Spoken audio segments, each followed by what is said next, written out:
దేవుని ప్రియులను పరిశుద్ధ సంఘమైన మీ అందరికీ తండ్రైన దేవుడి నుండి ప్రభువైన యేసుక్రీస్తు వారి నుండి కృపయు సమాధానమును అనుగ్రహింపబడాలని ప్రభువును వేడుకుంటూ ఉన్నాను. ప్రియులారా, ఆయన ఇచ్చిన కృపను బట్టి మనం రోమిలకు రాసిన పత్రిక 9వ అధ్యాయం వరకు కలిగిన సంగతులను మనం ధ్యానించడం జరిగింది.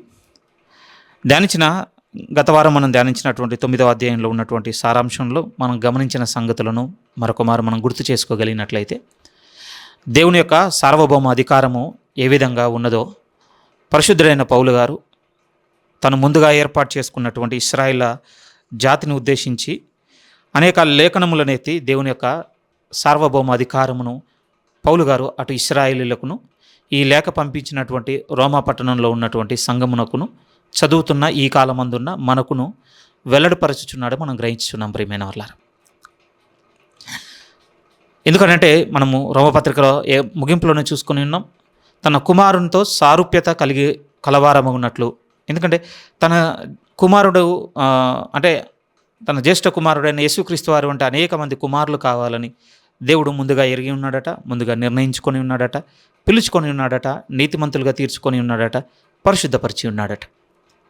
ఎందుకంటే ఆయన వంటి అనేక కుమారులు ఆయనకు కావాలని, అందులో భాగంగా ఆయన ముందుగా నిర్ణయించుకొని ఆయన ముందుగా ఏర్పాటు చేసుకున్నాడు అన్నటువంటి తన సార్వభౌమ అధికారమును, ఆయన ముందు నిర్ణయమును, ఆయన దేవుని సంకల్పమును గూర్చిన ఏర్పాటు ఏ విధంగా ఉంటుందో మనం అర్థం చేసుకోవడానికి 9వ అధ్యాయం నుంచి ఇశ్రాయేల్ జాతిని ఎంపిక చేసుకొని పౌలు గారు రాస్తున్నారని మనం గ్రహించడం జరిగింది.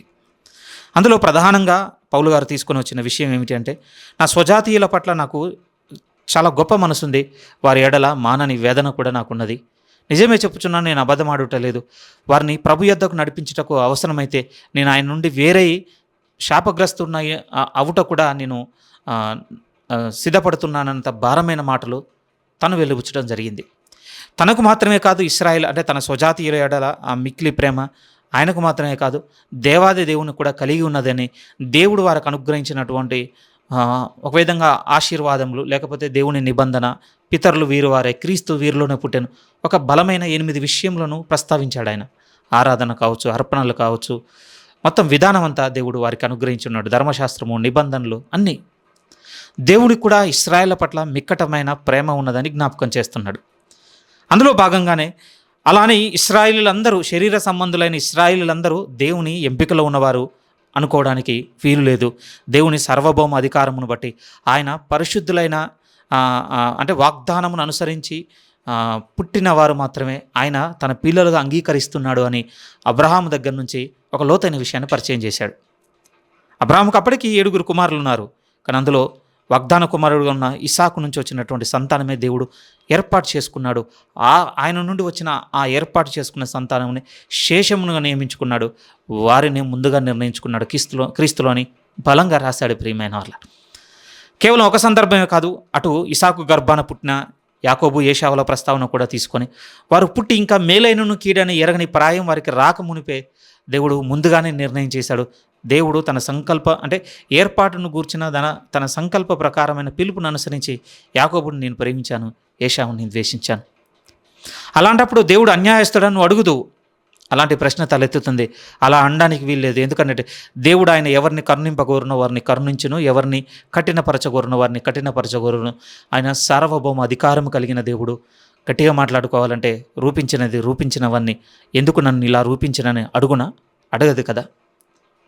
ఇలా ముందుకెళ్తున్నప్పుడు మళ్ళీ ఇంకొక సందేహం మీకు తలెత్తుతుంది. అలా అయితే దేవుడు ముందుగానే నిర్ణయం చేస్తే మరి తన క్రియల వలన దేవుని చిత్తమును ఎదిరించిన వాడు ఎవడు? రేపటి రోజున దేవుడు తన చిత్తమును గురించి నన్ను విమర్శ చేయనేలా నువ్వు అడుగుదు కదా.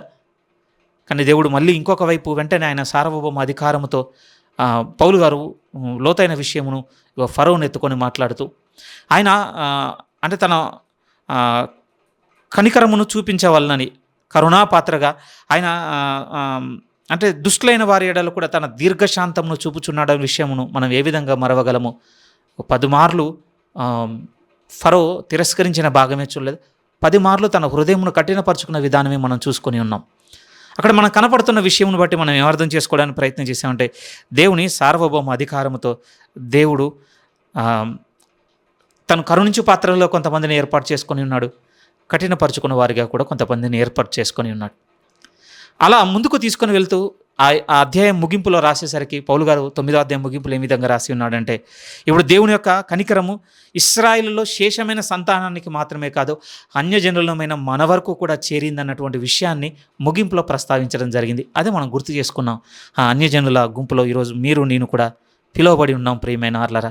ఈరోజు దేవుని నిర్ణయము, దేవుని యొక్క పిలుపు లేకుండానే ఈ ప్రభువును అంగీకరించేటువంటి స్థితి మనం పొందుకునే వారం కాదు కదా.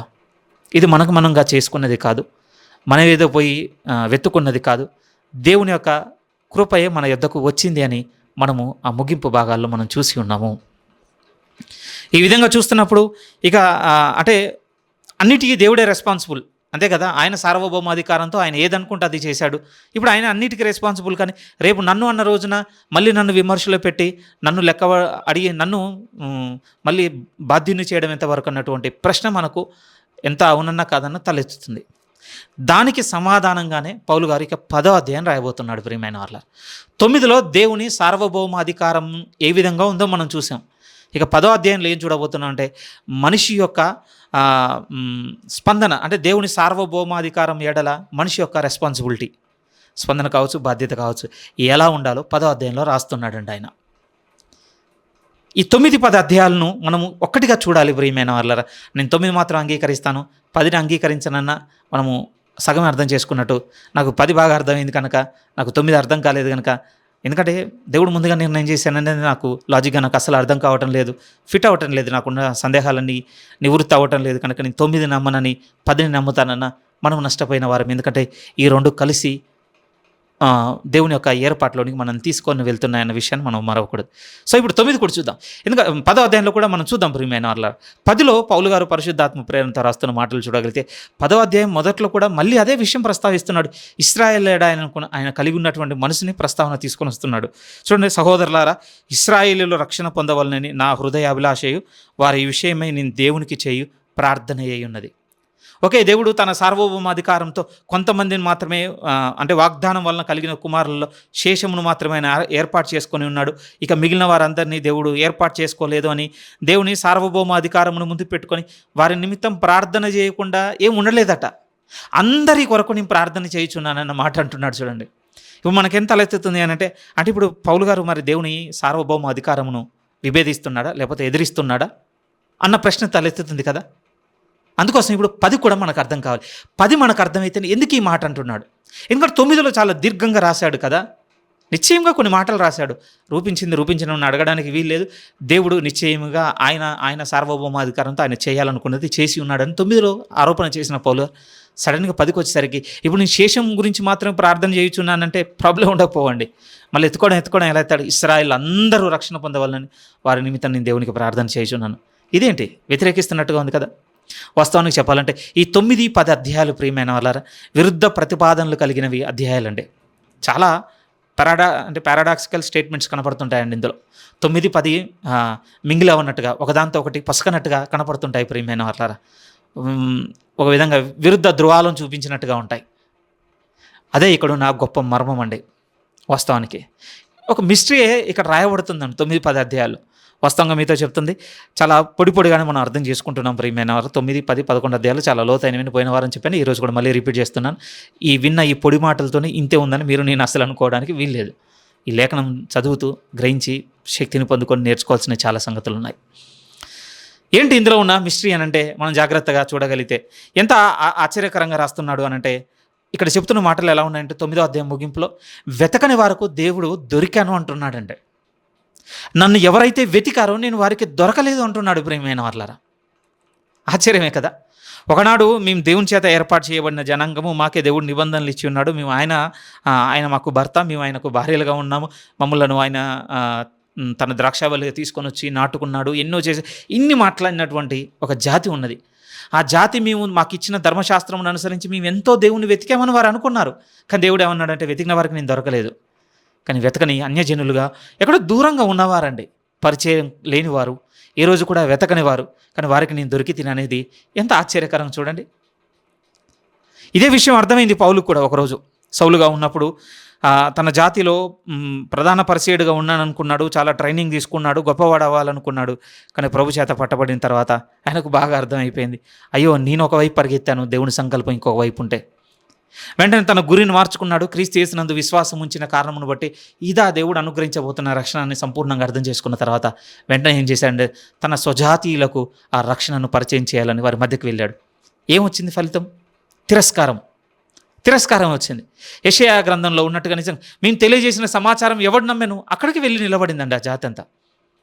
పోయిన వారం మనం ఒక చిన్న ఉదాహరణ గుర్తు చేసుకొని ఎంతో ఇష్టంతో పిల్లలు ఇది తింటారని చాలా జాగ్రత్తగా సమయం వెచ్చించి చక్కగా వండినటువంటి భోజన పదార్థాలు పిల్లలు పెట్టగానే ఇది మాకేం నచ్చలేదని వెంటనే ఒక ముద్ద పెట్టగానే తిరస్కరించగానే ఇక చేసేది లేక తల్లి కుక్క పిల్లలకు దాన్ని పడవేసినట్టుగా నిజంగానే పౌలు భక్తుడు ఇశ్రాయేళ్ల మధ్యకు నా జాతి వాళ్ళు ముందు నుంచి వెతుకుతున్నవారు కదా, మెస్సియా కోసం కనిపెట్టుకుంటున్నాం, మెస్సియా అన్నవారు. ఆ మెస్సియా ఈయనే, నాకు అర్థమైపోయింది, నాకు ప్రత్యక్షత దొరికింది, ఇప్పుడు నేను వారినే కదా, నేను పోయి చెప్తే నమ్ముతారనుకొని పోయి పట్టుకొని వెళ్ళి ఇది చెప్పాడు. చెప్పగానే ఏం జరిగింది? తిరస్కారం. ఇక చేసేది లేక ఒక వండిన పదార్థములను కుక్క పిల్లలకు విడిచిపెట్టినట్టుగా ఇక వెంటనే అన్ని జనుల మధ్యకు తీసుకుని వెళ్ళిపోయాడు సువార్తని. ఎంత ఆశ్చర్యం అంటే వెతకని వారికి దొరికాడు. ఇక్కడ ఎటువంటి తిరస్కారము లేదు. అంగీకరించిన వారు అంటే విన్నవారు విన్నట్టుగానే విశ్వాసం చేత పట్టబడి ఉన్నారు, ప్రభువుని అంగీకరించి ఉన్నారు, ప్రభువులోనికి వచ్చి ఉన్నారు. ఆశ్చర్యము. నిజమే కదండి, ఎంత వైవిధ్యం చూడండి, ఎంత వైవిధ్యం. నిజంగా ప్రభు సువార్త ప్రకటిస్తున్నప్పుడు కూడా అదే కనపడుతుంటుంది ప్రియమైన వారలారా. ఎక్స్ప్లెయిన్ చేయడం కొంచెం కష్టం అండి. ఇది ఎలా పొసుకుతుంది అంటే వెతుకుతున్న వానికి దొరకపోవడం ఏంటి, వెతుకున్నవానికి దేవుడు దొరకడం ఏంటి, ఇది ఎలా కుదురుతుందంటే నా దగ్గర ఎక్స్ప్లెయిన్ చేయడానికి ఎలాంటి ఆనవాళ్ళు లేదు. కానీ బైబిల్లో ఉన్న ఉదాహరణ చెప్పమంటే మాత్రం ప్రభు సువార్త ప్రకటిస్తున్నప్పుడు మనం చూడగలమండి. ఎంత ఆశ్చర్యం అంటే ఆయన వెంబడించిన వారిలో ఉన్నవారు ఎవరు తెలుసా? సుంకర్లు, వేశ్యలు, పాపులు ప్రియమైన వారలారా. ఏమండి, మేము రిలీజియస్ పీపుల్, మేము మతపరమైన బోధకులము, మాకు ఒక గ్రంథం ఉంది, మాకు ఒక సమాజ మందిరం ఉంది, మాకు ఒక కట్టుబాటు ఉందని ఎంతో నిష్టగా సాగినటువంటి నిజంగా మోస్ట్ రిలీజియస్ ట్రైబ్ అండి. యూదా జాతి చిన్నది కాదు ప్రియమైన వాళ్ళు, చాలా నిష్ట కలిగిన జాతి. కానీ ఆశ్చర్యం ఏమిటి అంటే మేమే మత పెద్దలము, రిలీజియస్ లీడర్స్ అనుకుంటామని అందరూ ప్రభువును తిరస్కరించారు. నిజంగా వెతకని వాళ్ళు పాపులు, శుంకర్లు, వేశ్యలు ఆ ప్రభువును ఆశ్రయించారు. ఎంత ఆశ్చర్యం చూడండి ప్రియమైన వాళ్ళ. ఇంకా పరిశుద్ధుడైన పౌలు జీవితంలో నుంచి కూడా అలాంటి ఒక విరుద్ధమైనటువంటి విషయాన్ని మనం చూడగలం. ఆయన అంటే పరిశుద్ధుడు అవుటకు మరింతగా బలపడుతున్న కొద్దీ ఆయన గ్రహించిన గొప్ప సత్యం ఏమిటంటే నేను మరింత పాపినని ఆయన గ్రహించుకోగలిగాడు. అంటే చూడండి, కంప్లీట్ విరుద్ధమైంది కదండి. మరింత పరిశుద్ధులం అవుతున్న కొద్దీ నేను మరింత పాపినన్నటువంటి వెలుగు పొందుకోవడం ఏంటి? రివర్స్ ఉంది కదా. అదే జరిగింది అంటున్నాడండి దేవుడు. అదే జరిగింది. ఈ మాటలు రాస్తున్నప్పుడు మనం కొన్ని నెలలు అయ్యేసరికి మనం మర్చిపోయి ఉండొచ్చు. ఇంట్రడక్షన్లో మీతో చెప్పాను ప్రియమైన వాళ్ళారా. ఫస్ట్ ఈ రోమా సంఘం యొక్క బ్యాక్గ్రౌండ్ హిస్టరీ ఏమిటి అని అంటే మనం గుర్తు చేసుకున్నాం. మొదట ఈ సంఘము ప్రారంభమైనప్పుడు యూదుల్లో నుంచి క్రైస్తవ్యంలోనికి కన్వర్ట్ అయిన వాళ్ళతో ఈ చర్చి స్థాపింపబడిందండి. కాలం ముందుకెళ్ళిన తర్వాత రోమా ప్రభుత్వము ఒక విధానం చేసింది. పట్టణంలో ఉన్నటువంటి యూదులందరూ పట్టణము వదిలి వెళ్ళిపోవాలన్నప్పుడు ఇక చేసేది లేక అప్పటికి యూదుల్లో నుంచి మార్పు నొందినటువంటి క్రైస్తవులందరూ ఇక పట్టణమును వదిలి వెళ్ళిపోయారు వేరే ప్రాంతాలకు.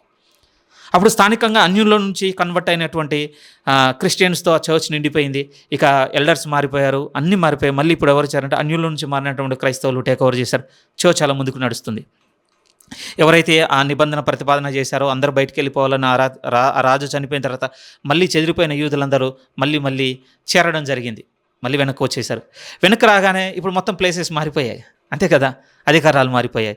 ఇప్పుడు వీరు యూదుల నుంచి మారిపోయినటువంటి క్రైస్తవులు ఉన్నారు, అన్యుల్లో నుండి మారినటువంటి క్రైస్తవులు ఉన్నారు. కానీ ఇప్పుడు చర్చ్ ఎవరు రన్ చేస్తున్నారండి? అన్యుల్లో నుండి మారినటువంటి క్రైస్తవులు అందరూ. ఎందుకంటే వాళ్ళు కదా మళ్ళీ వీళ్ళు వెళ్ళిపోయిన తర్వాత టేక్ ఓవర్ చేసుకుని మళ్ళీ ముందుకు సాగింది, వాళ్ళందరూ నడుపుతున్నారు. ఇప్పుడు ఆ రెండింటి మధ్య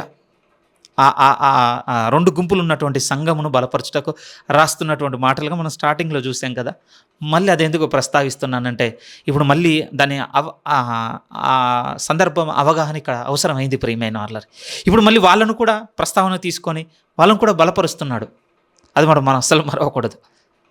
ఇక ఈ వివరణ మీ మనసులో పెట్టుకొని ఇక్కడున్న వాక్యాలు మీరు జాగ్రత్తగా చూడగలిగితే 30 నుంచి అదే కనపడుతుంది. 9వ అధ్యాయం 30. అట్లయితే మనం ఏమందుము, నీతిని వెంటాడనే అన్యజనులు నీతిని అనగా విశ్వాస మూలమైన నీతిని పొందిరి. అయితే ఇశ్రాయేలులు నీతి కారణమైన నియమమును వెంటాడినను ఆ నియమమును అందుకొనలేదు. వారెందుకు అందుకొనలేదు? వారు విశ్వాస మూలంగా కాక క్రియల మూలమైనట్టుగా దానిని వెంటాడిరి. ఏం జరిగిందట అంటే వెతకని వాళ్ళకు దొరికాను, వెతికిన వారికి నేను దొరకలేదు అంటున్నాను. ఎందుకు మరి వీళ్ళు చేసిన తప్పేమిటి అంటే వీరు వెతికారు, కానీ ఈ వెతికిన విధానము తప్పుగా వెతికి ఉన్నారన్నటువంటి విషయాన్ని పరిశుద్ధాత్మ దేవుడు దృఢపరుస్తున్నాడు ప్రియమైన వాళ్ళారు. కింద కూడా అదే అన్నాడండి. వీరు ఏ విధంగా వెతికారట అంటే 10వ అధ్యాయం 2 కూడా చూడండి. వారు దేవుని యందు ఆసక్తి గలవారని వారిని గూర్చి సాక్ష్యం ఇచ్చుచున్నాను, అయినను వారి ఆసక్తి జ్ఞానానుసారమైనది కాదు. వీరు చేసిన పొరపాటు ఏమిటి? వీరు అనుసరించినటువంటి ధర్మశాస్త్రం ఎందుకు ప్రభు చెంతకు వీరిని ఎందుకు నడిపించలేకపోయిందంటే, వీరు ఆసక్తి కలిగి వెంబడించిన ఈ ఆసక్తి దేవుని జ్ఞానానుసారంగా కాకుండా వారి స్వనీతిని ఆధారం చేసుకొని వెతికి ఉన్నారు. ఫలితం ఏమైంది అనంటే యేసుక్రీస్తును చేరుకోలేకపోయారు. ప్రియమైన వారు, ఏంటి దాని అర్థం ఏమిటి అనంటే, తమ స్వనీతిని ఆధారం చేసుకొని వెతికారు అంటున్నావు కదా బ్రదర్, ఏంటి దాని అర్థము? సింపుల్గా చెప్పాలంటే, వారి యొక్క స్వక్రియల చేత, వారి స్వనీతి చేత వారు పరిశుద్ధులుగా దేవుని ముందు కనపడాలన్నటువంటి ప్రయత్నం చేసి ఉన్నారు గనక ఎప్పటికి కూడా నీతిమంతులుగా తీర్చబడలేకపోయారు. ప్రియమైన వాళ్ళారా, అయ్యో మనం 3వ అధ్యాయంలోనూ చూడలేదా? రోమపత్రిక 3వ అధ్యాయంలోనూ చూసాం. ఏ ఒక్కడునూ లేడు, నీతిమంతుడు లేడు, ఏ ఒక్కడునూ లేడు. అందరూ పనికి మాలిన వారు. ఒక లిస్ట్ అంతా చదివాం కదండి, కీర్తనల నుంచి, భక్తుల మాటల్లో నుంచే. నిజంగా ఈ 9, 10, 11 అధ్యాయాలు అండి, ఇది యూదులకు రాస్తున్నారు కనుక ఇక కుమ్మరిస్తాడండి పౌలు గారు పాత నిబంధన గ్రంథంలో ఉన్నటువంటి మాటలని. ధర్మశాస్త్రం అనగా 39 పుస్తకాల సారాంశం. ఈ 39 పుస్తకాలండి యూదుల ఆలోచనలో 3 రకాలుగా కనపడుతుంటాయండి. ఒకటి ధర్మశాస్త్రం, మోషే అనుగ్రహించినటువంటి 5 పుస్తకములు కలిగినటువంటి ధర్మశాస్త్రముగా అది మొదట కనపడుతుంది. తర్వాత ప్రవక్తల మాటలు కనపడుతుంటాయి, తర్వాత కీర్తనలు కనపడుతుంటాయి. ఈ 3 రకాలుగా చూస్తుంటారండి. ఈ 3 నుండి తీసుకొని ఎన్ని కుమ్మరిస్తుంటాడో తెలుసా? ఇగో దీన్ని కోట్ చేసి, దాన్ని కోట్ చేసి, ఒక్కొక్క దాన్ని ఇది ఈ మాట దాన్ని సూచించింది, అది ఆ మాట దాన్ని సూచించి, చూడండి ఎన్ని మాటలు మనం చూసిందని, ఎంత బ్రేక్ చేసిన పారాస్ ఎన్ని ఉన్నాయి చూడండి ఇక్కడ. ఎందుకనంటే వారు గ్రహించుటకు, వారు అర్థం చేసుకున్నట్టుకు వారి మాటల నుంచి ఎత్తి రాస్తున్నాడు. ప్రియమైన వాళ్ళు, సులువు కదా ఒప్పించుట, నిశ్చయంగా సులువు అండి. ఇంకొక గొప్ప విషయం ఏమిటంటే, మనం కూడా అంగీకరించుటకు చాలా సులువు. ప్రియమైన వాళ్ళరా, ఓకే, ఇశ్రాయేలు ఎడల దేవుడు ఇదనుకున్నాడు కానీ వారు ఇలా సాగారు. మనకు ఆ డిఫరెన్సెస్ సరిపోల్చడానికి ఈ మాటలు లేకపోతే దొరకకపోయేదండి. మనం కూడా సింపుల్గా వెతకను, నాకు దొరికినప్పుడు వెతికిన వారికి ఇంకా ముందే దొరకాలి కదా దేవుడు, ఇది ఎలా న్యాయం అని మనం కూడా లాజిక్గా కొన్ని మాట్లాడినప్పుడు ఈ మాటలు చదువుతున్నాం, నిజమే కదా, దేవుడు ఒకవైపు పిలుస్తుంటే వాళ్ళంటి ఇంకొక వైపు సాగిపోయారు. అక్కడే మనకు కనపడుతుంది. దానికి ఆయన బలంగా ఉద్ఘాటించిన మాట ఏంటి అని అంటే 9వ అధ్యాయం ఎండింగ్లోనే ఉంది, 33లో. ఇదిగో నేను అడ్డురాతిని అడ్డుబండను సియోనులో స్థాపించుచున్నాను, ఆయన యందు విశ్వాసం ఉంచువాడు సిగ్గుపరచబడడు. ఇదేం కొత్త నిబంధన మాట కాదండి, పాత నిబంధన యెషయాలో ఉన్న మాటే. వారికి ముందే తెలుసు. ఏమని చెప్పాడు దేవుడు? నేను సియోనులో ఒక అడ్డుబండను, ఒక అడ్డు రాతిని స్థాపించుచున్నాను, ఆయన యందు విశ్వాసం ఉంచువాడు సిగ్గుపరచబడడు అని వ్రాయబడిన ప్రకారము వారు ఆ అడ్డురాయి తగిలి త్రోటుపడిరి. ఇదేంటి? అడ్డురాయి దొరకగానే రక్షింపబడాలి కదా, అదేంటి తొట్టుపడ్డ ఎట్లా పడ్డారు అని అంటే, సేవకుడు చెప్పిన ఉపమానం చాలా బాగా నచ్చిందండి, చాలా అర్థమైంది కూడా. ఇక్కడున్న విషయం ఇది అన్న. ఉదాహరణకి ఒక బలమైన వరద సాగుతుంది అనుకోండి మన ముందు నుంచి, లేకపోతే మన ఇంటి ముందు నుంచో, లేకపోతే మన ఇంటి మీద నుంచే. ఏమన్నా బలమైన వరదకి బలహీనమైనవన్నీ కొట్టుకొని పోతున్నాయి. ఉదాహరణకు అనుకుందాం, మన కళ్ళ ముందు మనం చేరుకోగలిగేంత దూరంలో ఒక పెద్ద రాయి ఉంది. ఆ రాయిని ఏం చేయలేకపోతుంది. దాన్ని చూడగానే మనకేమనిపిస్తుంది అంటే, కాపాడబడ్డానికి ఎలాగోలాగా ఆ బండ మీదకి చేరుకుని ఆ బండ మీద నిలబడ్డామంటే ఈ వరద పోయేంత వరకు, లేకపోతే సహాయం వచ్చేంత వరకు మనం సురక్షితంగా ఉంటామని అనుకోగలం. ప్రియమైన వాళ్ళారా, అదొక పద్ధతి అండి. అలా కాకుండా ఆ బండ మీదకి వెళ్ళాలన్న ఆలోచనను పక్కకు పెట్టి, నేను ప్రయత్నం చేసి సాగుతున్నటువంటి ఈ వరదకు ఎదురీది, నన్ను నేను కాపాడుకుంటాను, నా బలాన్ని నమ్ముకోనని ఈదడానికి ప్రయత్నం అనుకుందాం. అప్పుడు ఏం చేస్తుంది తెలుసా వరద? అప్పుడు ఏం చేస్తుందంటే, ఆ వరద మన బలాన్ని మించి ఉంటుంది, లాగి మనం తోసుకొని వెళ్ళి మళ్ళీ దేన్ని కొడుతుందో తెలుసా? ఆ ప్రయాణంలో మనం దేని నుంచి అయితే డిపార్ట్ అయ్యి ముందుకు ఈదుకుంటూ సాగిపోయామో మళ్ళీ వెనక్కు తోసుకుంటూ వచ్చి ఆ బండకే మనం లేచి కొడుతుందండి కదా. నిజంగా ఆ ఉపమానం ముందు పెట్టుకున్నప్పుడు ఎగ్జాక్ట్గా అదే జరిగిందండి. దేవుడు ఏం చేశాడంటే, సియోనులో నేను ఒక అడ్డు రాతిని నేను స్థాపించుచున్నాను. ఎందుకంటే ఆ రాతి మీదకి వచ్చినవాడు రక్షింపబడును, కాపాడబడును. కానీ ఆశ్చర్యకరంగా ఇశ్రాయేలు ఏం చేసి ఉన్నారు? వారి స్వనీతిని ఆధారం చేసుకొని ఈ బండ మీద ఉండి మమ్మల్ని మేము రక్షించుకోవడం ఏంటి, ఈ ఎదురొస్తున్నటువంటి ఈ వరదకు మేము ఎదురీది కాపాడుకుంటామని ఒక వ్యక్తికి ధోరణి ఉన్నట్టుగా వీరు కూడా ఏమనుకున్నారంటే, దేవుని ముందు వారి స్వనీతిని ఆధారం చేసుకొని మేము నీతిమంతులం కాగలము, పరిశుద్ధ జీవితం మేము పొందుకోగలము ఎదడానికి ప్రయత్నం చేస్తున్నారు. ఏం జరిగింది అని అంటే, మళ్ళీ ప్రియమైన వాళ్ళారా, వారి స్వనీతి వారిని కాపాడలేదు, కానీ తీసుకొచ్చి మళ్ళీ ఆ బండకేసి కొట్టింది. నిజమండి, అదే జరిగింది కదా. ఇప్పుడు అక్కడికే వచ్చింది. ఇప్పుడు యేసుక్రీస్తు వారిని దూరంగా విడిచి సాగుతున్నంత మాత్రాన రేపేమన్నా వాళ్ళేమన్నా ప్రభువుడు కాకుండానే నిత్యత్వంలోనికి ప్రవేశిస్తారనుకుంటున్నారా? నెవర్ అండి. నిశ్చయంగా ప్రవేశించరు. వారు మళ్ళీ ఒక మెస్సియా కోసం ఎదురు చూస్తున్నారు. కానీ రేపు ప్రభు వచ్చినప్పుడు నిశ్చయంగా అర్థమైపోతుంది. అయ్యో! ఆ రోజు మేము సిలువేసిన ఈ ప్రభువే ఆ మెస్సియానా? ఇన్ని రోజులు నిజంగా ఏ బండను తగిలైతే తోడ్పడి ఉన్నారో ఆయనను ఆశ్రయించి ఆదరింపబడి రక్షణ పొందుకోవాల్సిన ఆ బండగా ఉండవలసిన ఆయనను తిరస్కరించి ముందుకు సాగారు కదా. రేపు మళ్ళీ ఆయన వచ్చినప్పుడు మళ్ళీ ఆయన తగులుకొని అప్పుడు అర్థమవుతుంది. ప్రస్తుతానికి అదే చెప్తున్నాడండి. ఒకసారి చదువుతాను చూడండి మళ్ళీ. ఇదిగో నేను అడ్డురాతిని 9:33 నేను అడ్డురాతిని అడ్డుబండను సీయోనులో స్థాపించుచున్నాను, ఆయన యందు విశ్వాసం ఉంచువాడు సిగ్గుపరచబడడు అని వ్రాయబడిన ప్రకారం వారు ఆ అడ్డురాయి తగిలి త్రోటుపడిరి. ఎందుకంటే ఇక కింద వివరణ 10 నుంచి. ఈ 10వ అధ్యాయంలో నుంచి మనం ఏం చూడబోతున్నామంటే ఇక దేవుని సార్వభౌమాధికారము, ఆయన అంటే ఆయన తన సార్వభౌమాధికారముతో ముందే తన శేషమును మాత్రమే నిర్ణయించుకున్నాడు. ఆ తర్వాత అందులో నుంచి తన వాగ్దానం చేసినట్టుగా రక్షకుని పంపించున్నాడు. ఆ రక్షకుని యందు విశ్వాసం ఉంచిన వారందరినీ దేవుడు సిగ్గుపరచక రక్షణలోనికి నడిపిస్తున్నాడు అనేది ఆయన సార్వభౌమ అధికారంతో చేసినటువంటి బాధ్యతపరమైన వాళ్ళ. ఇప్పుడు ఆయన రెస్పాన్సిబిలిటీకి ఇప్పుడు హ్యూమన్ రెస్పాన్స్ ఎలా ఉందో చూద్దాం, లేకపోతే ఆయన సావరింటికి హ్యూమన్ రెస్పాన్సిబిలిటీ ఎలా ఉందో చూద్దాం. ఇప్పుడు 10వ అధ్యాయం మొత్తం మనకి ఏం చెప్తుందంటే ఆ దేవుని సార్వభౌమ అధికారంలోకి ఇప్పుడు మానవుని యొక్క స్పందన కావాలి. ఈ ఇద్దరిది ఇక్కడ కలిపి రాస్తున్నాడు పౌలు గారు. ఒక విషయంలోనే అర్థం కాదు, అధ్యాయం సారాంశం అంతా మనం చూస్తే తెలిసిపోతుంది. ఫస్ట్ స్టార్టింగ్లో అంటే ఆల్మోస్ట్ 7వ వాక్యం వరకు పౌలు గారు 10వ అధ్యాయం 7వ వాక్యం వరకు ఏం చెప్తాడు అని అంటే ఎక్కడ తోడ్పడ్డారు, ఎందుకు తోడ్పడ్డారు, ఎందుకు తప్పిపోయారు, వీళ్ళు వెతికినా కూడా ఎందుకు దేవుడు దొరకలేదనడానికి వివరణిస్తాడు ప్రియమైన వాళ్ళ. ఆ వివరణలో ఆయన తేటతెల్లం చేసినటువంటి విషయం ఏమిటి అంటే వారి ఆసక్తి జ్ఞానానుసారంగా లేదు. ఉదాహరణకు మీరే అనుకోండి, శరీరానికి ఒక బలమైన గాయం తగిలింది, దాన్ని నిర్లక్ష్య పెట్టిన కారణాన్ని బట్టి అది అల్సర్గా మారిపోయింది, పెద్ద పుండుకు దారి తీసింది. మనకేమన్నా ఆలోచన ఉంది అని అంటే ఏ విధంగానైనా సరే అది దాన్ని నయం చేసుకోవాలని ఉంది, కానీ దానికి మనకు సరైన పద్ధతి మనకు తెలియలేదనుకోండి, ఏది పడితే అది వాడతాం ప్రియమైన వాళ్ళరా. ఫలితం ఏమవుతుంది అంటే సెప్టిక్ మరిగా ఎక్కువగా అవుతుందండి, చాలా తీవ్ర నష్టం చేకూరుతుంది. ఇది మనకు పెద్ద తెలియని విషయం ఏం కాదు. ఒకప్పుడు పూర్వపు దినాల్లో జరిగిన తంతంతా ఇదే ప్రియమైన వాళ్ళరా. ఇప్పుడంటే మనం కొంచెం ఎడ్యుకేట్ అయ్యాము. ఒక గాయానికి దానికి ఫస్ట్ ఎయిడ్ ఇది, దాన్ని శుభ్రంగా చూసుకోవడం ఇది, దాన్ని మెయింటెనెన్స్, ఒక అవగాహనకు వచ్చామండి. ఇప్పుడు విధానం ఉంది. కానీ ఒకప్పుడు ఎలా ఉండేనో తెలుసా, వారికి కూడా నయం చేసుకోవాలన్న తాపత్రయం ఉండే, వారికి కూడా వారిని బాగు చేసుకోవాలన్న ఆరాటం ఉండే, కానీ దానికి సరైన విధానం తెలియకపోవడం వల్ల చాలా రకాలుగా నాటు వైద్యమో ఇంకొకటి చేసి తీవ్రమైన నష్టం చేకూర్చుకున్న వల్ల అనేక మంది అండి. ఇప్పుడు మీరు చెప్పండి, ఇప్పుడు తనకు తను న్యాయం అంటే స్వస్థత చేకూర్చుకోవాలన్నటువంటి ఆసక్తి చాలా బాగున్నంత మాత్రాన ఇప్పుడు అతను వాడినటువంటి పద్ధతి ఆయనకు ఏమైనా హెల్ప్ చేసిందో చెప్పండి? లేదు కదా. పౌలు గారు కూడా అదే రాస్తున్నాడు ప్రియమైన వాళ్ళ. ఇక్కడ మీరు దేవుని ఎడల ఆసక్తి కలిగిన జనాంగమే, వండర్ఫుల్. మీరు గొప్ప దేవుని ఎడల విశేష ఆసక్తి కలిగిన వారనే మీకు సాక్ష్యం ఇచ్చాను. అయినంత మాత్రాన మీరు దేవుని ఎడల కలిగి ఉన్నటువంటి మీ ఆసక్తి కావచ్చు, మీ తాపత్రయం కావచ్చు, మీ నిష్ట కావచ్చు, చాలా ఉన్నాయి కదండి పాత నిబంధనలు చూస్తుంటే. ఇవన్నీ ఏమన్నా వారికి ఏమన్నా సహాయం చేసి అంటే నిశ్చయంగా చేయలేదు ప్రియమైన వాళ్ళ. అందుకని ఒక సేవకుడు కూడా చెప్పాడండి, అది జరిగిన సంఘటన అక్కడ నుంచి నేను కూడా గ్రహించింది, అద్భుతంగా అనిపించింది. తన భార్యకు తీవ్రమైన అనారోగ్యం జరిగింది, దానికి ఏం చేయాలో తెలియక బతికించుకోవాలన్న ఆరాటం ఉందట, కానీ ఏం చేయాలనో తెలియక తనకు తెలిసినటువంటి ఏదో ఒక నాటు ప్రయత్నం చేయగానే చనిపోయింది. ఇప్పుడు మీరు చెప్పండి, తన భార్యను రక్షించుకోవాలని ఆయనకున్న ఆసక్తిని బట్టి ఇప్పుడు ఆయన చేసిన పద్ధతి ఏమైనా ఆయనకు హెల్ప్ చేసిందా? లేదు కదా. పౌలు గారు కూడా అదే రాస్తున్నాడు ప్రియమైన వాళ్ళారు. ఇక్కడ ఆ మాటలు మనం చూడగలం. చూడండి, సహోదరులారా, ఇశ్రాయేలు రక్షణ పొందవాలని నా హృదయాభిలాషయు వారి విషయమే నేను దేవునికి చేయి ప్రార్థన అయి ఉన్నది.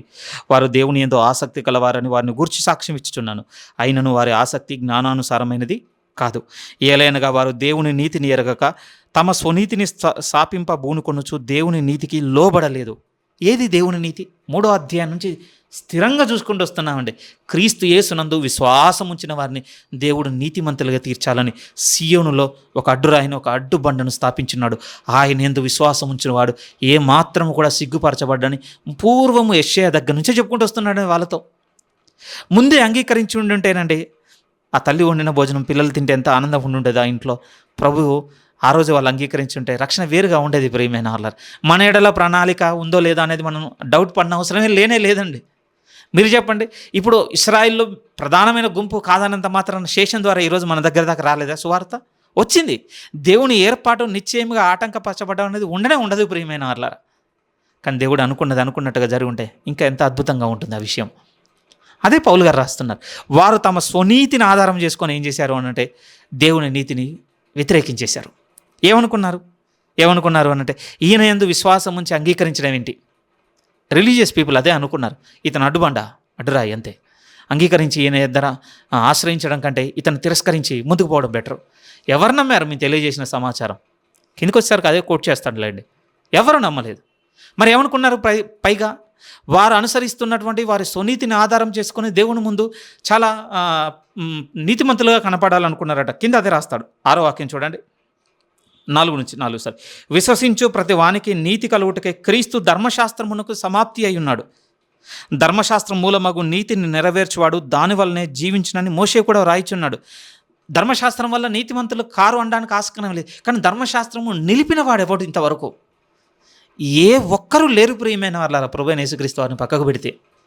ఎందుకు ఆయన ప్రస్తావన అంటే ఆయన నెరవేర్చున్నాడు కదా, ధర్మశాస్త్రము సమాప్తి అయి ఉన్నాడు. 4లో అదే చెప్పాడు, 4వ వాక్యంలో. కానీ 4 కొద్దిసేపు మనం హైడ్ చేస్తేనండి, ఒకవేళ పాత నిబంధనలోకి వెళ్ళి డే 1 నుంచి అంటే మొదటి జాతిగా ఏర్పరచుకున్న గుంపు దగ్గర నుంచి బాప్తిస్తం ఇచ్చి యోహాను వరకు వెతికిన ఏ ఒక్కరు కూడా ధర్మశాస్త్రమును నిలిపి దేవుని దృష్టికి పరిశుద్ధులుగా కనపడిన వ్యక్తి లేడు ప్రియమైన వాళ్ళారా. ఆ విషయము పౌలు గారు తన అనుభవంతో సాక్ష్యం ఇచ్చి ఉన్నాడు. యాకోబు గారు చెప్పి ఉన్నారు. పాత నిబంధనలో మీరు ఎవరిని తీసుకున్నా ఆ ప్రస్తావనకు వస్తుంది. మరి దేవుని అక్కడక్కడ భక్తులందరినీ నీతిమంతులుగా తీర్చుకుంటూ వచ్చిన్నాడు కదంటే, మళ్ళీ స్థిరంగా చెబుతుంది, వారు ధర్మశాస్త్రమును అనుసరించి వారి స్వనీతిని బట్టి కాదు ప్రియమైన వాళ్ళ, దేవుని నమ్మి ఉండి దేవుని యందు విశ్వాసం ఉంచిన కారణమును బట్టి నీతిమంతులుగా ఎంచేవారు. అది అబ్రహాం గారి దగ్గర నుంచి అందరిలో కనపడుతుంది. భక్తులలో దేవుని యందు విశ్వాసం ఉంచినందుకు అది వారికి నీతిగా ఎంచబడింది. ఎందుకంటే ఏ ఒక్కరు కూడా ధర్మశాస్త్రము నిలపలేకపోయి ఉన్నారండి. మరి అయితే ఇప్పుడు ఇశ్రాయేళ్లకు దేవుడు చూపిస్తున్న మార్గం ఏమిటి? మనకైతే క్లియర్గా కనపడుతుంది. ఇప్పటివరకు మనం సాగిన దాంట్లో ఏం కనపడింది అని అంటే, దేవుని సార్వభౌమ అధికారంలో ఆయన నిర్ణయం అయితే ఒకవైపు కనపడుతుంది. రెండో వైపు చూస్తే ప్రియమైన వాళ్ళరా, రెండో వైపు దేవుని నియమమును ఆధారం చేసుకొని, నీతి నియమమును ఆధారం చేసుకొని దేవుని ముందు నిలబడవలసిన ఇశ్రాయేలీలు వారు వెతికిన దేవుడు దొరకలేదు, కానీ వెతకని వారికి అనుగ్రహింపబడ్డాడట. ఎందుకు ఎలా జరిగింది అని అంటే, దేవుడు ఎవరినైతే నిర్ణయం చేసి ఉన్నాడో ఆయనకు ప్రతిగా లేకపోతే ఆయనకు విరోధముగా వారి స్వనీతిని ఆధారం చేసుకుని సాగి ఉన్నారు కనుకనే దేవుడు వారికి దొరకలేదు అని చెప్పేశాడండి.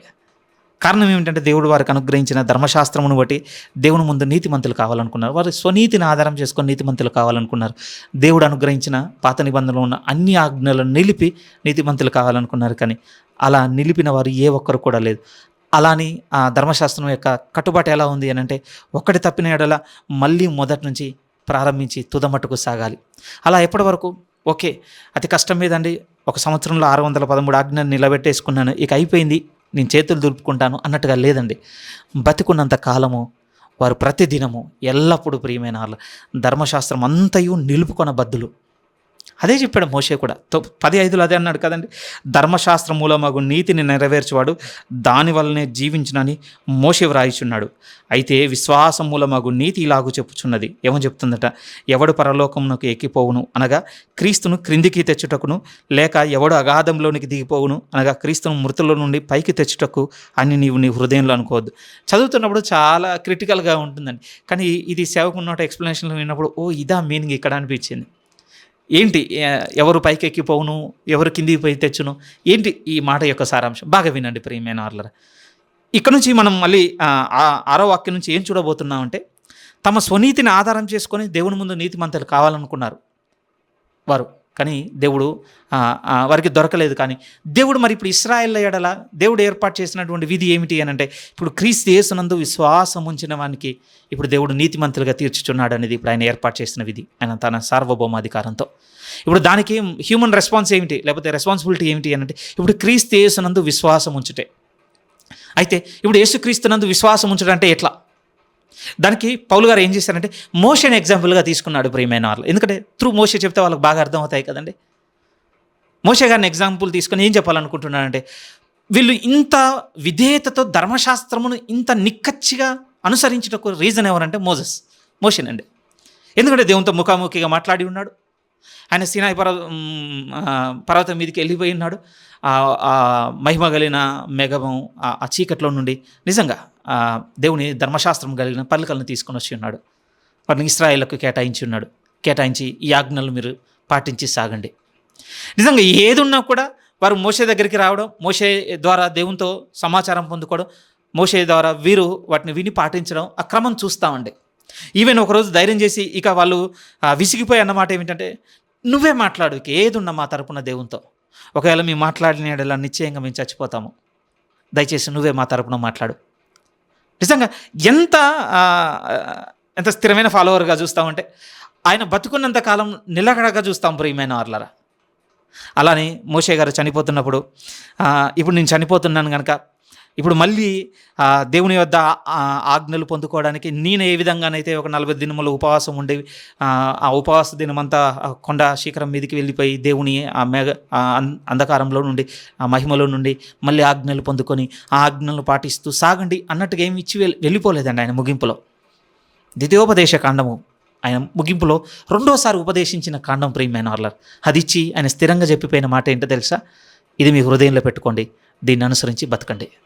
నిజంగా ఆ బుక్ అంతా చదవండి. ద్వితీయోపదేశ కాండం మీరు స్వతంత్రించుకొని పోవు, మీరు దేవుడు వాగ్దానం చేసిన ఆదేశమందు మీరు స్వతంత్రించుకొని పోవు ఆదేశమందు ఇది చేయండి, దీన్ని అనుసరించినాడు, ఇది చేస్తే ఇది చేస్తే ఇది చేయకపోతే ఇది, నిజంగా శాపమైన ఆశీర్వాదమైన అన్నింటినీ ప్రకటించి వెళ్ళిపోయి ఉన్నాడండి.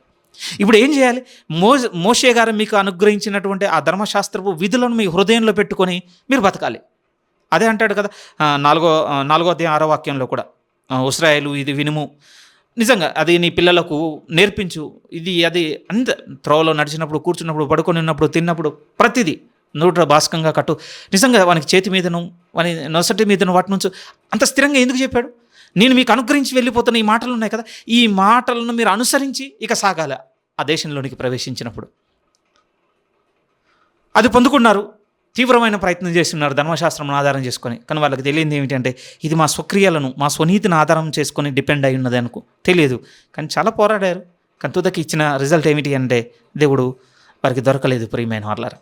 ఇప్పుడు మళ్ళీ పరిశుద్ధులైన పౌలు గారు మళ్ళీ సువార్తను పట్టుకొని వెళ్ళి ఇప్పుడు చూపిస్తున్నాడు అసలైన మార్గం. దేవుడు తన సార్వభౌమాధికారంతో ఏర్పాటు చేసిన మార్గం ఇది. ఇప్పుడు ధర్మశాస్త్రం దేన్ని చేయజాలకపోయినో, దేవుని ఎదుట నేను నీతిమంతులుగా చేయుటకు సహాయం చేయవలసిన ధర్మశాస్త్రం మనం దేవుని ముందు అపరాధులుగా చేసిందో, ఇప్పుడు దానికి దేవుడు విరుగ్గా ఇంకొక విధిని ఏర్పాటు చేస్తున్నాడు. ఇప్పుడు క్రీస్తు యేసునందు మనం విశ్వాసం ఉంచాలి. ఇప్పుడు ఆయన విశ్వాసం ఉంచాలంటే, ఇప్పుడు మళ్ళీ మనము మోషేనైతే ఎలాగైతే ధర్మశాస్త్రపు విధులన్నింటిని హృదయంలో పెట్టుకొని దాంట్లో నిలవమని ఏ విధంగా చెప్పి వెళ్ళిపోయాడో, ఇప్పుడు నేను కూడా ఇప్పుడు దేవుని ముందు నీతిమంతులు అవుటకు ఇప్పుడు క్రీస్తు మాటలు మన హృదయంలో పెట్టుకొని మనం కూడా ఇప్పుడు తుదమట్టుకు సాగాలి. సో ఇప్పుడు మళ్ళీ యేసుక్రీస్తు మాటలు వినుటకు ఇప్పుడు మళ్ళీ ఎవడు పరలోకం నెక్కిపోయి ఆయన తీసుకొని వచ్చును, లేకపోతే ఎవడు పాతాళంలో దిగిపోయి ఆయన తిరిగి లేపునని మీరేం కంగారు పడద్దు.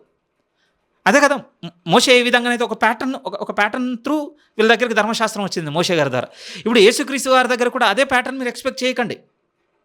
ఇప్పుడు ఈ ఎక్స్ప్లెనేషన్ మైండ్లో పెట్టుకొని ఇప్పుడు చూడండి 6-7 వాక్యాలు. అయితే విశ్వాసము మూలమగు నీతి ఇలాగ చెప్పుచున్నది, ఎవడు పరలోకమునకు ఎక్కిపోవును అనగా క్రీస్తును క్రిందికి తెచ్చుటకు, లేక ఎవడు అగాధములోనికి దిగిపోవును అనగా క్రీస్తును మృతులో నుండి పైకి తెచ్చుటకని నీవు నీ హృదయంలో అనుకోవద్దు. ఇప్పుడు ఎవరు చెప్తారు? ఎవరు మోషే తీసుకొచ్చినట్టుగా మళ్ళీ అసలైన ఆజ్ఞలు ఎవరు తీసుకొని వస్తారు? వాటిని పాటించేటట్టుగా ఎవరు చేస్తారు? మళ్ళీ మీరు అట్లా అనుకోకూడదు. ఎందుకంటే ఎవడు ఎక్కిపోలేడు, అలానే కింది పాదాలను పోయి మళ్ళీ ఎవడు రాలేడు. అందుకోసం అంటున్నాడు. ఇప్పుడు చూడండి అది ఏమని చెప్పుచున్నది, వాక్యము నీ యొద్దను నీ నోటను నీ హృదయంలో ఉన్నది, అది మేము ప్రకటించు విశ్వాస వాక్యమే. ఇదిగో ఇప్పుడు ఏ వాక్యమునైతే మేము ప్రకటించుతూ మీ దగ్గరికి తీసుకొని వచ్చామో, ఈ వాక్యమును మీ హృదయంలో పెట్టుకొని దీన్ని విని దీని యందు విశ్వాసం ఉంచండి. ఇక యేసుక్రీస్తు వారు మీ వద్దకు తీసుకొని వచ్చిన వాక్యం నందు మీరు విశ్వాసం ఉంచినట్లే. ఇంకా వాళ్ళకు ఒక మోసే పద్ధతి అలవాటు ఉంది ప్రియమైన వాళ్ళారు, అంతే కదా. ధర్మశాస్త్రము ఆయన ద్వారా వచ్చిందని వారికి బలమైన నమ్మకము, ఎక్కడ కూడా విడవలేదు.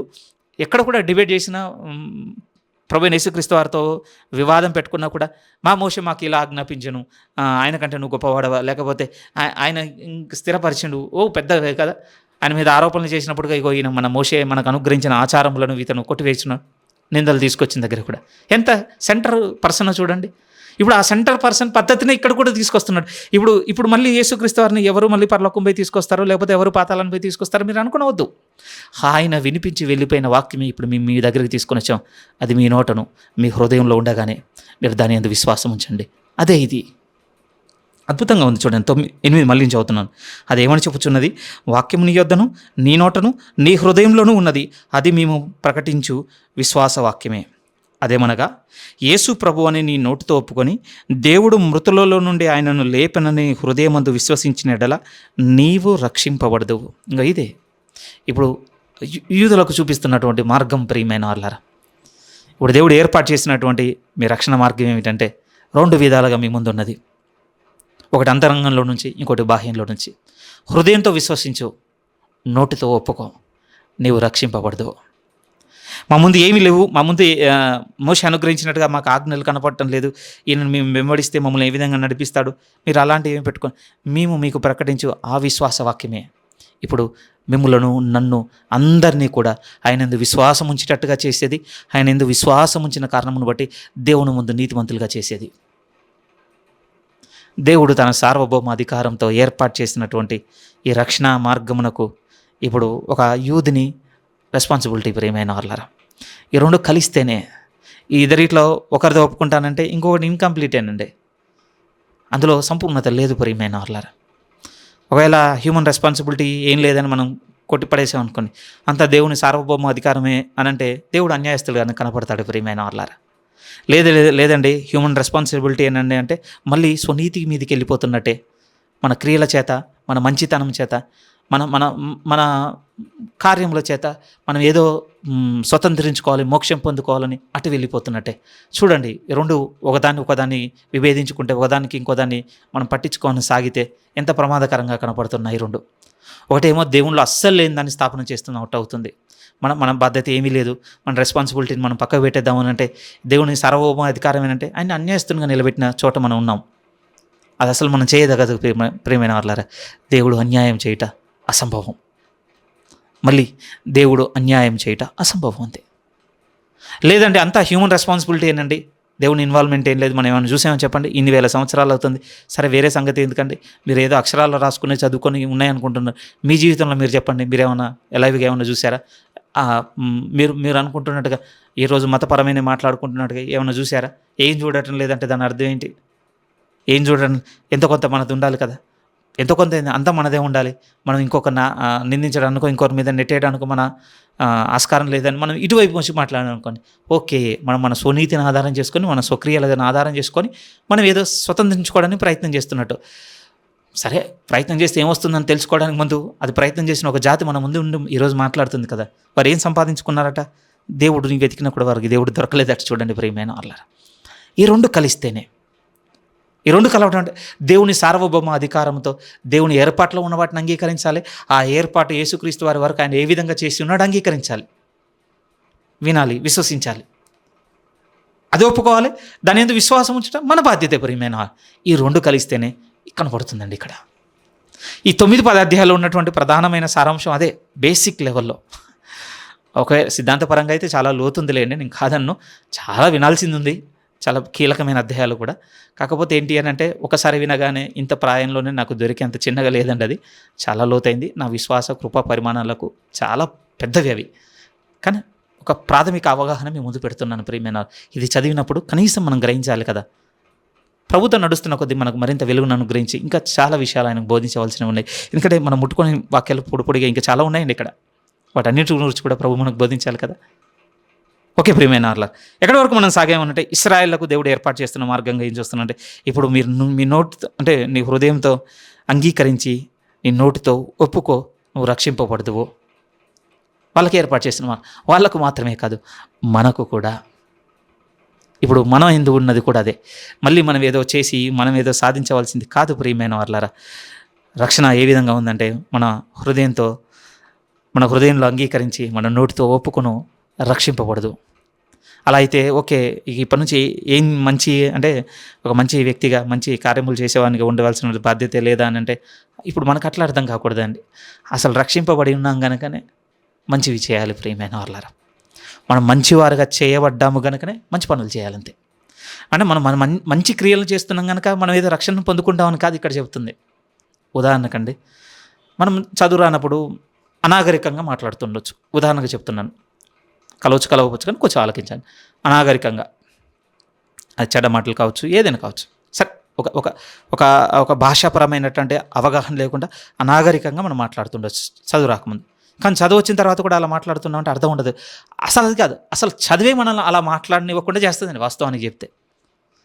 ఇప్పుడు ఒక విధంతో, ఒక పద్ధతితో, ఒక నాగరికతతో మనం మాట్లాడగలుగుతాం ప్రియమైన వాళ్ళారా. సరే, భాష కాలాలు, టెన్సెస్ ఉన్నాయండి, గ్రామర్ ఉంది. ఇప్పుడు ఒక భాషగా మనం మాట్లాడుతున్నాం. ఎందుకనంటే నేర్చుకున్న భాష మనలోనికి వచ్చిన తర్వాత ఇప్పుడు మనల్ని ఏ విధంగా చేసేసిందంటే ప్రాపర్ చేసేసిందండి. ఇప్పుడు మన నుంచి బయటకు వస్తే ప్రాపర్గా వస్తుంది అంతే. ఇంప్రాపర్గా అంటే ఉండదు ప్రియమైన వాళ్ళారా, అంతే. ఒక ప్రాపర్లెస్గా ఉండదు. ఎందుకంటే ప్రాపర్గా చేయబడింది కనుక మనలోనికి భాష అనేది. ఉదాహరణ చెప్తున్నమాట. ఇప్పుడు మన నుంచి మంచివి ఎందుకు బయటికి రావాలి అంటే ప్రభువు మనల్ని మంచివారిగా చేసి ఉన్నాడు కనుకనే, నీతిమంతులను చేసి ఉన్నాడు కనుక మన నుంచి అవి ఇక బయటికి రావాలి. అది దాని అర్థం ప్రియమైన వాళ్ళు. అసలు ఏం చేయకున్నా ఇక దేవుని సార్వభౌమ అధికారంలో రక్షణ ఏర్పాటు చేశాడట. ఆయన ఏందో నేను విశ్వాసం చేశాను, నా హృదయంలో నేను అంగీకరించాను, నోటితో ఒప్పేసుకున్నాను, ఇక రక్షింపబడ్డాను కనుక ఇక నేను ఏ విధంగా బతికినా పర్వాలేదని సాగుతున్నటువంటి సమాజం కళ్ళ ముందు చాలా ఉంది ప్రియమైన వాళ్ళు. అక్కడ ఇక్కడ మనం కూడా పొడిగా నడుస్తున్నాం అలా. అందుకోసం మనల్ని మనం మార్చుకోవటం లేదు. గృహంలో కావచ్చు, ప్రవర్తనలో కావచ్చు, వ్యక్తిత్వంలో కావచ్చు, సంఘంలో కావచ్చు, సమాజంలో కావచ్చు, మనకు ఇష్టంగా ఉన్న వాటిని వదులుకొని ప్రభు చెప్పినట్టుగా మారాలన్నటువంటి ప్రయత్నం మనం అస్సలు చేయడం లేదు. కానీ వాస్తవంగా ఆలోచించగలిగితే అసలు మనం ప్రభు దగ్గరికి వచ్చేసామనంటేనే మనలో చెడుగా ఉన్నవన్నీ మంచిగా అయిపోయాయి. మళ్ళీ ఇక చెడువి మన గృహంలో కావచ్చు, మనలో కావచ్చు, సంఘంలో కావచ్చు, సమాజంలో కావచ్చు కనపడడానికి వీలు లేదు ప్రియమైన వాళ్ళారా. ఇక విశ్వసించమనడానికి గుర్తే ఉంది అక్కడ. అలా ఉంటే మనం ఉంటుంది కదా, తెలుగులో సామెత అంటుంటారు, ఇటు చదవకముందే మంచిగా మాట్లాడేటోడు రా, చదువు ముందు కాకరకాయ అన్నాడు, చదివిన తర్వాత కేకరకాయ అంటున్నాడు అన్నట్టుగా మనం ఉండొద్దు. మన ధోరణి ప్రభులోనికి రాకముందే కొంచెం మంచితనం ఉండేనండి వీళ్ళు. ప్రభుని అంగీకరించిన తర్వాత వీళ్ళ భాష చూస్తుంటే, వీళ్ళ నడవడిక్కడ చూస్తుంటే, వీళ్ళ వ్యవహారం చూస్తుంటే సిగ్గు కలుగుతుందన్న చోట మనం నిలబడుతున్నాం అనుకోండి, ఏం ప్రయోజనం? ఈ ప్రభు యొద్దకు రాకపోతేనే మేలు కదా. అంటే దాని అర్థం ఏంటి? మళ్ళీ ప్రభు దగ్గరికి వచ్చి కూడా మళ్ళీ మన స్వక్రియలతో ఏదో ప్రయత్నం చేస్తున్నాం అని అర్థం. అది ఎంత దూరం పోతుంది చూడండి. మళ్ళీ త్రొట్టుపడతాం ప్రియమైన వాళ్ళరా, మళ్ళీ నష్టపోతాం, మళ్ళీ పోగొట్టుకుంటాం అంతే. లేదు స్థిరంగా ఉండిపోతుంది అనడానికి లేదండి. నిశ్చయంగా నష్టపరుచుకుంటాం మనల్ని మనం మారకపోతే. చూడండి 10వ వాక్యం నుంచి, ఏలైనగా నీతి కలుగునట్లు మనుషుడు హృదయంలో విశ్వసించి రక్షణ కలుగునట్లు నోటితో ఒప్పుకొనును ఏమనగా ఆయన యందు విశ్వాసం ఉంచు వాడెవడును సిగ్గుపడనని లేఖనం చెప్పుచున్నది. యూదుడని గ్రీసు దేశస్థుడని భేదము లేదు, ఒక్క ప్రభువే అందరికీ ప్రభువై ఉండి తనకు ప్రార్థన చేయు వారందరి ఎడల కృపచూపుటకు ఐశ్వర్యవంతుడై ఉన్నాడు. ఎందుకనగా ప్రభువు నామమును బట్టి ప్రార్థన చేయువాడెవడో వాడు రక్షింపబడును. యోవేలు నుంచి తీసుకొని మాట్లాడుతున్న మాట ప్రియమైన వాళ్ళ స్థిరంగా చెబుతున్నాడు. ఆయన హృదయంలో ఒప్పుకొని అంగీకరించి నోటితో ఒప్పుకున్నవాడు రక్షింపబడును. ప్రభునామమును విశ్వాసం ఉంచి ప్రార్థన చేయవాడిని ఏమాత్రం కూడా సిగ్గుపడడు అంటున్నాడు. ఆయన నిశ్చయంగా రక్షించును అంటున్నాడు. ఇదే ఏర్పాటు చేసిన మార్గం. ఇక్కడికి వచ్చేయండి. ఇప్పుడు మీరు మీ స్వనీతిని ఆధారం చేసుకొని మీ ధర్మశాస్త్ర క్రియల మూలంగా మీరు స్వతంత్రించుకున్నది ఏమిటి? మరింతగా కీడును తెచ్చుకున్నారు. మీ స్వనీతితో మీరేమన్నా వెతికితే మీకు ఏమైనా దొరికి ఉన్నాడా? అయ్యో, మీ జ్ఞానము అందులో మీ ఆసక్తి జ్ఞానానుసారమైనది కాదు, మిమ్మల్ని ప్రభుకు దూరం చేసింది. చూడండి, వెతికిన మీకు దొరకలేదు కానీ వెతకని వారికి దొరికాడు దేవుడు. అయ్యో, నేను సువార్తను పట్టుకొని మీరు నన్ను కాదన్నప్పుడు నేను అన్ని జనుల మధ్యకి వెళ్తే ఎంతమంది అత్తుకున్నారో వారిని అంగీకరించిన నేను ఆ స్థితిని చూశాను.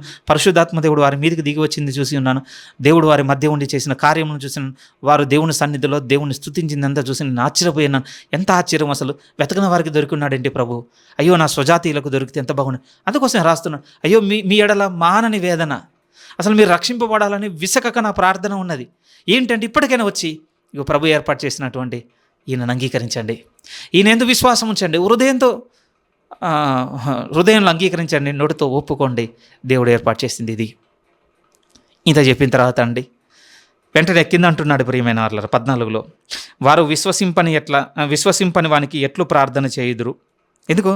తను ప్రార్థన చేయే వారిని అందరినీ రక్షించుటకు ఆయన సమర్థుడు. నిశ్చయంగా రక్షించను అన్నాడు కదా. ఇప్పుడు ఆయనకు మీరు ప్రార్థన చేయాలంటే ముందు ఏం చేయాలి? ఇప్పుడు యేసుక్రీస్తుని మీరు విశ్వసించాలి. విశ్వసించాలంటే ఏం జరగాలి? విశ్వసించాలంటే మీకు ముందు ప్రకటింపబడాలి. అసలు ప్రకటింపబడాలంటే ఏం జరగాలి? మీ మధ్యకు ఒకడు పంపబడాలి.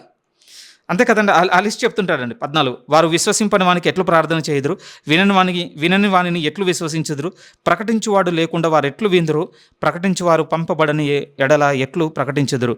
ఇందు విషయమై ఉత్తమమైన వాటిని గూర్చి నా సువార్త ప్రకటించు వారి పాదములు ఎంతో సుందరములైన అని వ్రాయబడి ఉన్నవి. అందుకోసమే దేవుని ఇది కూడా పాత నిబంధన, కొత్తదేం కాదు. అన్నీ దేవుడు ముందే చెప్పిన మాటలే. కానీ వీటిని వదిలేసుకొని మీరు వెళ్ళిపోయారు కదా దేవునికి దూరంగా.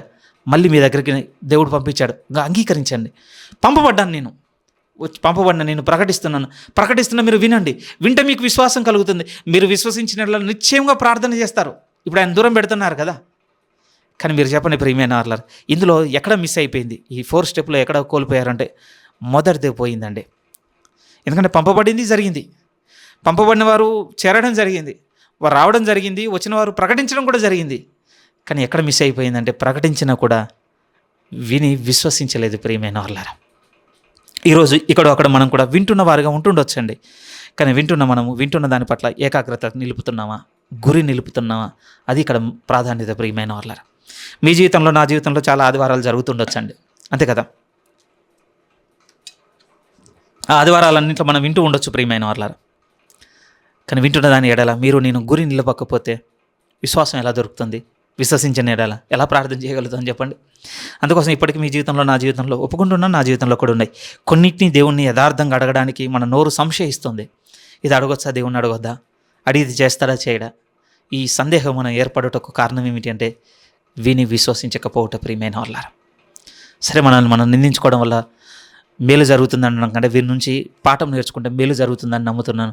వీరు కోల్పోయింది ఎక్కడ అంటే విన్నదాని యందు వీరు లక్ష్యం ఉంచలేదు, విశ్వాసం ఉంచలేదు అంటున్నాడండి. ప్రతిగా ఏం చేశారట 16వ వాక్యంలో, ఆయనను అందరూ సువార్తకు లోబడలేదు, ప్రభువా మేము తెలియజేసిన సమాచారము ఎవడు నమ్మెను. యెషయా 53:1లోదండి ఈ వాక్యం. ఆ అధ్యాయం అంతా ఏం చెబుతుంది అంటే తన సేవకుడి మరణం గురించి రాయబడినటువంటి అధ్యాయం ప్రియమైన వాళ్ళు. పునరుత్థానపు అధ్యాయం అండి, ప్రభు శిలువ అధ్యాయం ప్రియమైన వాళ్ళ. యెషయా గ్రంథం 53. వాస్తవానికంటే ఒకటి నేను ప్రత్యక్షంగా విన్నది చెప్తాను, ఒకటి సేవకుల నోట విన్నది చెప్తాను. నేను ప్రత్యక్షంగా విన్నది ఏమిటి అంటే ఒక క్రైస్తవ సహోదరుడు ఒక యూదుల్లో ఉన్నటువంటి ఒక వ్యక్తి దగ్గరికి వెళ్ళి అడుగుతున్నాడు. యెషయా 53లో ఆల్రెడీ చెప్పాడు కదండి ప్రవచనంగా. యెషయా ప్రవక్త 700 సంవత్సరాల క్రితమే అంత క్లియర్గా ఉన్న మీరు ఎందుకు నమ్మటం లేదు అని అంటే వెంటనే ఆ యూదుడుగా ఉన్న తెలుగు వ్యక్తి అంటున్నాడు, అది మీ వెర్షన్ ఆఫ్ అధ్యాయం అండి, మేము నమ్ముతున్న మా తోరాలు అట్లా లేదని ఇస్తాడండి సింపుల్గా. ఆయన అన్నమాట ఏంటంటే మీకున్నటువంటి యెషయా గ్రంథం 53 మీరు అనుకూలంగా రాసుకున్నారు, అది కానీ మేము చదువుతున్న మా తోరాలు అలా లేదని సింపుల్గానే దాన్ని రిజెక్ట్ చేసి ఏముందో చెప్పు అని అంటే చెప్పట్లేదండి. సరే, ఇది నేను విన్నది ప్రియమైన వాళ్ళ. ఇంకొకటి సేవకుల నోట విన్నది ఏమిటి అని అంటే అసలు చదవరటండి దీన్ని. యెషయా 53 అధ్యాయం తీసి చదవరట ప్రియమైన వాళ్ళ. ఏది మన వెర్షనే కాదు, వాళ్ళ వెర్షన్ కూడా చదువుకోరట. అది నాకు ఇంకా ఆశ్చర్యం అనిపించింది. ఎందుకంటే పరిశుద్ధాత్మ దేవుడు అదే సాక్ష్యం ఇచ్చుచున్నాడు. సువార్త విన్నవారందరూ లోబడ్డారనుకుంటున్నారా? లేదు. ఆయన అన్నాడు, ఆయనను అందరూ సువార్తకు లోబడలేదు, ప్రభువా మేము తెలియజేసిన సమాచారము ఎవడు నమ్మెను అని యెషయా చెప్పుచున్నాడు కదా. మీరు అక్కడికి వెళ్ళి యెషయా 53 కూడా చదవండి, క్లియర్గా ఉంటుంది అక్కడ ఎవడు నమ్మెను, క్లియర్గా ఉంటుందండి. అధ్యాయం అంతా అదే చెప్పాడు. తుదకేం జరిగిందో మనకు తెలుసు ప్రియమైన వాళ్ళ. నిశ్చయంగా ఆయన సిలువ వేసి ఉన్నారు. అయ్యో, దేవుని ఏర్పాటు మన దాకా వచ్చేసిందండి. ఆయన సార్వభౌమ అధికారమునకు ఎన్ని కృతజ్ఞతలు చెల్లించినా తక్కువ అవుతుంది ప్రియమైన వాళ్ళారా. నిశ్చయముగా 11వ అధ్యాయంలో వస్తామండి, సెకండ్ పార్ట్లో వారి అవిధేయత మనకి ఎంత మేలు చేసిందో కూడా మాట్లాడతాడు. అక్కడ కూడా దేవుని స్తుతించేటువంటి బలమైన సందర్భం ఉంది ప్రియమైన వాళ్ళారా అని యెషయా చెప్పుచున్నాడు. 17 కాగా వినుట వలన విశ్వాసం కలుగును, వినుట క్రీస్తును గూర్చిన మాట వలన కలుగును. మీరు వినలేదు, అందుకని మీకు కలగలేదు. అదే చెప్తున్నాడు. వింటున్నా మనకు ఎంత కలుగుతుందో పరీక్షించుకుందాం ప్రియమైన.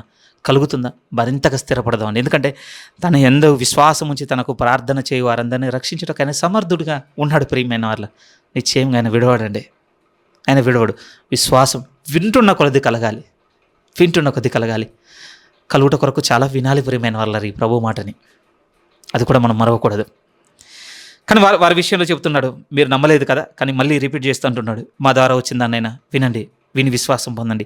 ఆ వినుట క్రీస్తును కూర్చున్న మాట వల్ల మీకు ఖచ్చితంగా విశ్వాసం కలుగుతుంది. మీకు విశ్వాసం కలిగిందా? మీరు ప్రార్థన చేయదురు, ప్రార్థన చేసిన వారిని నిశ్చయంగా ఆయన రక్షించను. మీరు సిగ్గుపరచబడరు ఆయన ఎందుకు విశ్వాసం ఉంచినందుకు. చాలా విషయాలు వాళ్ళతో ప్రస్తావించాడు ప్రియమైన వాళ్ళు. ఎండింగ్ చూడండి, ఎండింగ్ 18. ఆయనను నేను చెప్పినదేమనగా వారు వినలేదా? విన్నారు కదా, నా స్వరము భూలోకమందంతటికిని వారి మాటలు భూ దిగంతముల వరకును బయలు వెళ్ళను. మరియు నేను చెప్పున్నదేమనగా, ఇశ్రాయేలీయులకు తెలియకుండానా జనము కాని వారి వలన మీకు రోషం పుట్టించేదను, అవివేకమైన జనం వలన మీకు ఆగ్రహము కలగజేతును. అన్ని ఓల్డ్ టెస్ట్మెంట్ కొటేషన్స్ ఎవరిమైనా ఆర్లర్.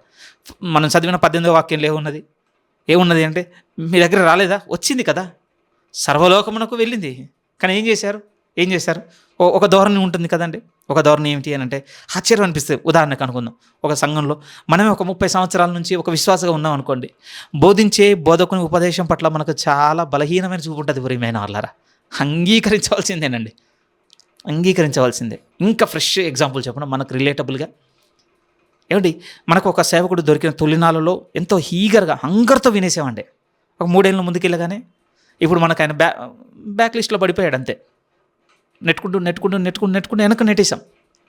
ఎందుకు ఇక అయిపోయింది, సాచురేట్ అయిపోయాం.